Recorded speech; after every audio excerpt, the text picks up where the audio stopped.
তাআম্মুল কোরআন, কোরআন অনুযায়ী আমল করা লাগবে। কোরআনের ৪র্থ নম্বর হক হচ্ছে কোরআনের উপর আমল করা লাগবে। রব্বুল আলামিন যে সমস্ত কাজগুলোকে রব্বুল আলামিন পালন করার জন্য বলেছেন সেগুলো পালন করা লাগবে। ৫ ওয়াক্ত নামাজ পড়া লাগবে, নিয়মিত কোরআন কারীমের তিলাওয়াত করা লাগবে। রব বলছেন শিরক করা যাবে না, বিদআতের সাথে সম্পর্ক রাখা যাবে না, শিরক মুক্ত ইবাদত করতে হবে, বিদআত মুক্ত ইবাদত করতে হবে। সুদ খাওয়া যাবে না, ঘুষ খাওয়া যাবে না, পরনিন্দা করা যাবে না, চগলখড়ি করা যাবে না, মানুষের গীবত করা যাবে না, মিথ্যা কথা বলা যাবে না। কোরআন আছে, কোরআনে আছে। তাই কোরআন যে সমস্ত জিনিসকে পালন করার জন্য বলেছেন সেগুলোকে পালন করতে হবে, আর যেগুলো থেকে রব নিষেধ করেছেন এগুলো করা যাবে না, এগুলোর সাথে সম্পর্ক রাখা যাবে না, এগুলো থেকে সম্পূর্ণ আমাকে বিরত থাকা লাগবে। এটাকে বলে তাআম্মুল কোরআন। কোরআন অনুযায়ী আমল করতে হবে। আজকে তো আমরা কোরআন অনুযায়ী আমল করি না, কোরআন অনুযায়ী আমরা কি করি না? আমল করি না। রব্বুল আলামিন বলছেন ইয়া আইয়ুহান নাস ইন্না খালাকনাকুম মিন যাকারিন ওয়া উনসা ওয়া জাআলনাকুম শুউবান ওয়া কাবাইলা লিতাআরাফু ইন্না আক্রামাকুম ইনদাল্লাহি আতকাকুম। আল্লাহ রব্বুল আলামিন বলছেন ইয়া আইয়ুহান নাস, হে সকল, নিশ্চয় আমি তোমাদেরকে একজন নারী থেকে সৃষ্টি করেছি এবং তোমাদেরকে বিভিন্ন গোত্রে বিভিন্ন জাতিতে বিভক্ত করেছি, যাতে করে তোমরা একে অপরের সাথে পরিচিতি অর্জন করতে পারো। তবে প্রকৃতপক্ষে আমি আল্লাহর কাছে ওই ব্যক্তির মর্যাদা বেশি যার অন্তরে আমার ভয় যত বেশি। তাহলে রবের কাছে সম্মানিত ব্যক্তি হওয়ার জন্য তাকওয়া ছাড়া বিকল্প কোনো পথ নাই। আজকে আমরা সম্মানের মানদণ্ড দাঁড় করিয়েছি, মর্যাদার মানদণ্ড দাঁড় করিয়েছি। আজকে আমরা অর্থ সম্পদ, টাকা পয়সা, অট্টালিকা, ক্ষমতা, এগুলোকে আজকে আমরা সম্মানের জায়গা মনে করেছি। কিন্তু দুনিয়াতে হয়তো সম্মান মানুষ দিবে, যদি ওই ব্যক্তি যদি তাকওয়াবান ব্যক্তি না হয়, রবের ভয়ে তার মনোবল না থাকে, সারা পৃথিবীর মানুষের কাছে সে সম্মানিত হতে পারবে, কিন্তু রব্বুল আলামিনের কাছে সে সম্মানিত ব্যক্তি না। এজন্য রবের কাছে সম্মানিত ব্যক্তি হওয়ার জন্য লক্ষ লক্ষ টাকার প্রয়োজন নাই, কোটি কোটি টাকার প্রয়োজন নাই, অট্টালিকার প্রয়োজন নাই, কুড়ে ঘরে থেকেও রব্বুল আলামিনের পছন্দিদা বান্দা হওয়া সম্ভব। একজন রিকশাওয়ালা, একজন ভ্যান চালক, একজন দিনমজুর, একজন কুলি, একজন অটো চালক, সে তার অন্তরে রবের ভয় থাকে। ইন্না আকরামাকুম ইনদাল্লাহি আতকাকুম। সে একজন কালো, একদম বেটে, সমাজে তার কোনো মর্যাদা নাই, কিন্তু তার অন্তরে তাকওয়াতে ভরপুর, রবের কাছে তার মর্যাদাও কত বেশি। এজন্য তাআম্মুল কোরআন, কোরআন হচ্ছে আমাদেরকে আমল করা লাগবে। কোরআন হচ্ছে কি করা লাগবে? আমল করা লাগবে। এজন্য তাকওয়া কিন্তু মুত্তাকি, এটা দুই প্রকার। মুত্তাকি কয় প্রকার? দুই প্রকার। মুত্তাকিন কাযিব, মুত্তাকিন সাদিক। কিছু কিছু সমাজের মধ্যে কিছু মানুষ আছে মুত্তাকি দাবি করে, মানুষের সামনে আসলে মোটামুটি বুজুর্গ, মোটামুটি কি বুজুর্গ, কিন্তু রাতের অন্ধকারে গুনার মধ্যে বেশি থাকে, গোপনে গোপনে সংখ্যা, গোপনে গোপনে ঘুষ খায়। তাহলে তার প্রকাশ্য ঠিক আছে, কিন্তু তার গোপনে ঠিক নাই। তার প্রকাশ্য একরকম, গোপনে আর এক রকম, তার জালওয়াত এবং খালওয়াত একরকম নয়। তার মানে সে মুত্তাকিন না। মুত্তাকিনে কাযিব, আরেকটা হলো মুত্তাকিন সাদিক, যার প্রকাশ্য রবের সাথে সম্পর্ক, গোপনেও রবের সাথে কি সম্পর্ক। তার প্রকাশ্য যেমন ঠিক, গোপনেও তেমন ঠিক। প্রকাশ্যে যেমন সেই রবের হুকুম মেনে ইবাদত করে, গোপনেও রবের হুকুম মেনে ইবাদত করে, গোপনে সেই গুনাহের সাথে নিজেকে ভাসিয়ে দেয় না। সে হলো প্রকৃতপক্ষে মুত্তাকি। প্রকৃতপক্ষে কি মুত্তাকি। তাহলে কোরআনের ৪র্থ নম্বর ভাব হচ্ছে তাআম্মুল কোরআন। কোরআন যে কি করবে? আমল করতে হবে। ৫ নম্বর হচ্ছে আত-তাহাকুমু বাইনান নাস, যে কোরআনের মাধ্যমে বিচার কার্য সম্পাদন করা। কোরআন অনুযায়ী বিচার কার্য করতে হবে। আল্লাহ পাক রব্বুল আলামিন বলছেন ওমান লাম ইয়াহকুম বিমা আনজালাল্লাহ ফাউলাইকা হুমুল কাফিরুন। যারা কোরআন অনুযায়ী বিচার কার্য সম্পাদন করে না রব্বুল আলামিন বলছেন ফাউলাইকা হুমুল কাফিরুন, তারা হচ্ছে কাফির। তাহলে কোরআন অনুযায়ী কি করা লাগবে? কোরআন অনুযায়ী বিচার ব্যবস্থা প্রতিষ্ঠিত করা লাগবে। এজন্য কই বলেছেন जो फैसला हुआ कुरान के मुताबिक, जे फैसला कुरान अनुसार है, इंसाफ होगा इंसाफ और सादिक, তাহলে ইনসাফ প্রতিষ্ঠিত হবে এবং সত্যের জয় হবে। সত্যের কি হবে? জয় হবে। छोड़ दो दुनिया के कानून को, चलो कुरान के निजाम को। ছেড়ে দাও দুনিয়ার যত আইন আছে সবগুলোকে ছেড়ে দাও, সবগুলোকে বঙ্গোপসাগরে ভাসিয়ে দাও, চলো কোরআন অনুযায়ী বিচার কার্য শুরু করো। তাহলে বাস্তবায়ন হচ্ছে কোরআন অনুযায়ী বিচার কার্য সম্পাদন করা। সনদ তাবলীগুল কোরআন, কোরআন শিখলাম, কোরআন শিক্ষা করাইতেছি, কোরআন অর্থ বুঝতেছি, তখন আরেকটা দায়িত্ব চলে আসছে তাবলীগুল কোরআন। কি করতে হবে? কোরআনের প্রচার প্রসারের কাজে লেগে যেতে হবে। ইয়া আইয়ুহার রাসূল বাল্লিগ মা উনজিলা ইলাইকা মির রাব্বিক। আল্লাহ তাআলা আমাদের রাসূলকে লক্ষ্য করে বলছেন ইয়া আইয়ুহার রাসূল, ইয়া আমার রাসূল বাল্লিগ মা উনজিলা ইলাইকা মির রাব্বিক।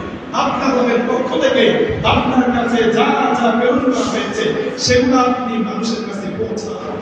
এজন্যই তো আল্লাহ রাসূল সাল্লাল্লাহু আলাইহি ওয়াসাল্লাম কোরআনের বাণী আল্লাহর কথাগুলোকে মানুষের কাছে কাছে গিয়ে পৌঁছানোর জন্য তিনাকে অনেক কষ্ট করতে হয়েছিল। মক্কা অলিতে গলিতে, মক্কা অলিতে গলিতে তিনি যখন তাবলীগের কাজ যখন শুরু করে দিয়েছেন, তিনাকে ময়লা পর্যন্ত নিক্ষেপ করা হতো, ধুধু নিক্ষেপ করা হতো, তিনাকে এরকম ভাবে রক্তরঞ্জিত করা হয়েছে শুধুমাত্র তাবলীগ কোরআনের কারণে, কোরআনের প্রচার প্রসার করার কারণে। এজন্য আমাদের উপর ষষ্ঠ নম্বর যে হক সেটা কি? তাবলীগুল কোরআন, কোরআনের কি করতে হবে? প্রচার প্রসার করা লাগবে। আল্লাহ রাসূল বলেছেন বাল্লিগু আন্নী ওয়ালাউ আয়া, বাল্লিগু আন্নী ওয়ালাউ আয়া। যদি তোমার কাছে রাসূলের একটা বাণীও পৌঁছে তোমাদের কাছে, সেটাও কি করতে হবে? প্রচার করতে হবে।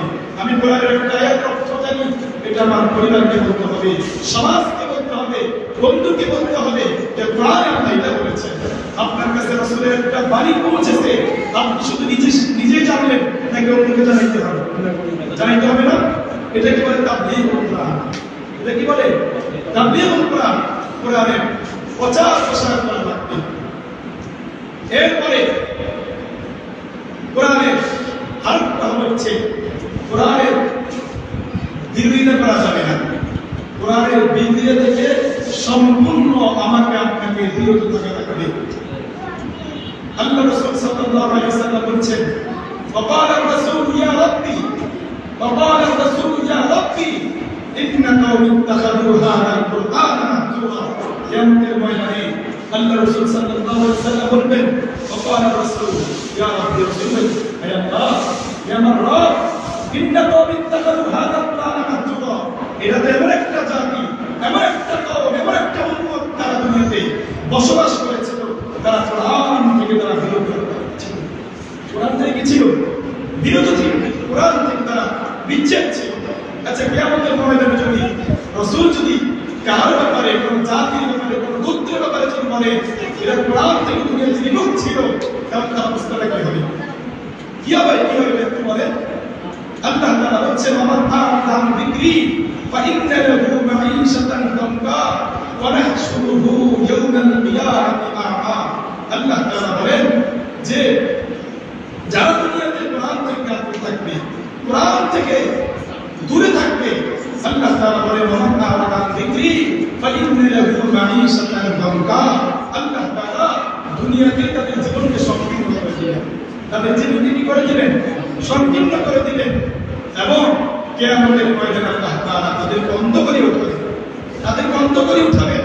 তখন তারা বলবে হে আল্লাহ, قال رب لم حشرتني أعمى وقد كنت بصيرا قال كذلك أتتك آياتنا فنسيتها وكذلك اليوم تنسى।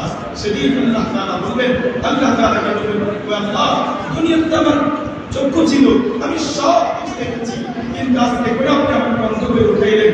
আল্লাহ তাআলা বলবেন বান্দা, দুনিয়াতে আমি আল্লাহ কত নিয়ামত দিয়েছি, কত নাজ নিয়ামত আমি তোকে দিয়েছি।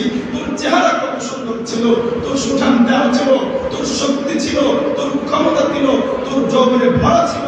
তুই মার জন্য অনেক কিছু করতে পারতি, কিন্তু তুই কোরআন থেকে গাফিল ছিলি। তুমি আমাকে দুনিয়াতে ভুলেছিলা, আর এখন আমি তোমাকে ভুলি। নাউজুবিল্লাহ বলবেন না? কিয়ামতের ময়দানে রব যদি বলে আব্দুর রহমান তোকে আমি চিনি না, আব্দুল করিম তোকে আমি চিনি না, আব্দুল সত্তার তোকে আমি চিনি না, তোর সাথে আমার কোনো সম্পর্ক নেই। তাহলে তার পরিস্থিতিটা কি হবে, কেমন নাজুক হবে? এজন্য কোরআনের সাথে সম্পর্ক রাখবেন ইনশাআল্লাহ। কোরআনের ৮ নম্বর হচ্ছে তা'যীমুল কোরআন। কোরআনকে সম্মান করতে হবে, কোরআনের সম্মান রক্ষা করতে হবে। ومن يعظم شعائر الله فإنها من تقوى القلوب। এটা হলো অন্তরের তাকওয়া। অন্তরে কি তাকওয়া? কোরআনকে সম্মান করতে হবে, কোরআনের প্রত্যেকটা বিধানের প্রতি শ্রদ্ধাবোধ থাকতে হবে। এজন্য তাই বলছেন মান তাআল্লামাল কোরআন, যে ব্যক্তি কোরআনকে সম্মান করবে ফাকাদ আযযামাহুল্লাহ, আল্লাহ তাআলা তাকে সম্মান করবে। সুবহানাল্লাহ বলেন না? যে কোরআনকে সম্মান করবে আল্লাহ তাকে সম্মান করবে, আর যে কোরআনকে সম্মান করবে না সে ধ্বংস হবে, হালাক হবে। এজন্য কোরআনের সাথে কি করা লাগবে? সম্পর্ক কায়েম করতে হবে। কোরআনের সাথে যার সম্পর্ক যত বেশি হবে, কোরআনের মারকাজের সাথে যার সম্পর্ক তত বেশি হবে, তার মর্যাদা আল্লাহর কাছে তত বেশি হবে। এজন্য এই এলাকাতে সুন্দর মনোরম পরিবেশ, একটা প্রতিষ্ঠান গড়ে উঠেছে। এটা কি এলাকার জন্য রহমত নয়? রহমত নয়? অবশ্যই রহমত। এটাকে আপনাদের গরিবম করে রাখতে হবে। এই প্রতিষ্ঠানের দুঃখে সুখে আপনাকে রাখা লাগবে। আমরা তো অনেক সময় মনে করি যে অনেক বিপদ থেকে আল্লাহ আমাদেরকে বাঁচাবে। কেন বাঁচান? ভূমিকম্প হঠাৎ আমাদেরকে বাঁচায় দিয়েছেন, আমাদের কিছু হয় না। বুঝতে হবে এখানে কোরআনের বরকত, কোরআনে কি আছে? বরকত আছে। আমাদের সামনে যে ছোট ছোট করছে বুঝি বাচ্চারা, আমরা যখন ঘুমের মধ্যে বিপদ থাকি, তারা কিন্তু ঘুমের মধ্যে বিপদ থাকে। 3টা, 2:30টা, 3টা, 4টা আমরা কিন্তু ঘুমাই। আমরা যারা নামাজি আমরাও তো ফজরের আজান দিয়ে আস্তে আস্তে উঠে উঠে করে মসজিদে কোনরকম ফজরের সালাতটা জামাত এসে করি। কিন্তু এই ছোট ছোট বাচ্চারা দেখেন কোরআনের জন্য, কোরআনকে ধারণ করার জন্য, কোরআনের শব্দকে ধারণ করার জন্য আল্লাহ তাআলা তাকাব্বুর অর্জন করার জন্য তারা সর্বোচ্চ মেহনত করে। তাদের ফজিলত আছে না? قال النبي صلى الله عليه وسلم يقال بصاحب القرآن اقرأ وارتقي ورتل كما كنت ترتل في الدنيا فإن منزلك عند آخر آية تقرأها। رسول كريم صلى الله عليه وسلم বলেছেন কিয়ামতের ময়দানে ইকবাল বিসাহিবিল কোরআন, সাহাবে কোরআনকে বলা হবে, হাফিজ কোরআনকে বলা হবে, ইকরা তুমি পড়তে থাকো, ওয়ারাতিল করতে থাকো, ওয়ারাতিল তিলাওয়াত করতে থাকো কামা কুনতা তুরাতিল ফিদ দুনিয়া। যেমন ভাবে তুমি দুনিয়াতে কোরআন কারীমের তেলাওয়াত করতে, এখন তুমি কোরআন কারীমের তেলাওয়াত করো। ফাইন্না মানজিলাকা ইনদা আখিরি আয়াতিন তাকরাহা, তোমার প্রকৃত আয়াতের শেষ স্থান হবে তোমার বাসস্থান।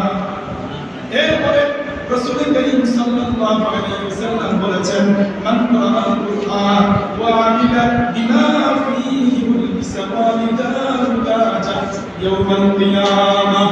আল্লাহ রাসূল সাল্লাল্লাহু আলাইহি ওয়াসাল্লাম বলেছেন যারা কোরআনকে ধারণ করেছেন, কোরআন কারীম তেলাওয়াত করে, কোরআন কারীমকে মুখস্থ করেছে, কোরআন অনুযায়ী আমল করেছে, কিয়ামতের ময়দানে তার মাতা-পিতাকে আল্লাহ পাক রব্বুল আলামিন এমন একটা নূরের মুকুট পরিধান করায় দেওয়া হবে।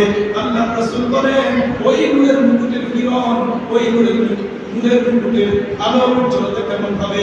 দুনিয়ার মধ্যে তোমরা যে সূর্য দেখতে পাও, এই সূর্যের কিরণ থেকে, সূর্যের উজ্জ্বলতা থেকে, সূর্যের আলো থেকে হাফিজ কোরআনের মাতা-পিতাকে যে নূরের মুকুটটা পরিধান করানো হবে, এই নূরের মুকুটের কিরণ লক্ষ লক্ষ কোটি গুণ বেশি উজ্জ্বল হবে। তাহলে আপনার সন্তানকে আপনি হাফেজ বানান, আপনার মেয়েকে যদি আপনি হাফেজা বানান, তাহলে শুধু কি হাফেজ কোরআন আপনার সম্মানকে সম্মানিত হবে, আল্লাহ পাক আপনাকে সম্মানিত করবেন। দুনিয়াতেও আল্লাহ পাক আপনাকে সম্মানিত করবেন, আর আখিরাতে আল্লাহ পাক আপনাকে আপনার নূরের মুকুট আপনার মাথার মধ্যে প্রদান করবেন। সুবহানাল্লাহ বলবেন না? এরপর